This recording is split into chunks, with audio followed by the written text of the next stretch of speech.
Hello, my name is Laura. I'm going to demonstrate how to make auto-completion snippets in Visual Studio Code. The code I'm mostly working with is robot framework, so I have this robot file here.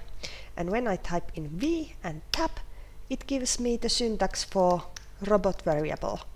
Tap again, and it's completed. These are located here in Preferences and User Snippets, and I have this robot.json that applies for all files with file name .robot. I just showed this V, and I also have log for console logging. So let's go back to my project, log, tap. Here we go. Thank you. Bye.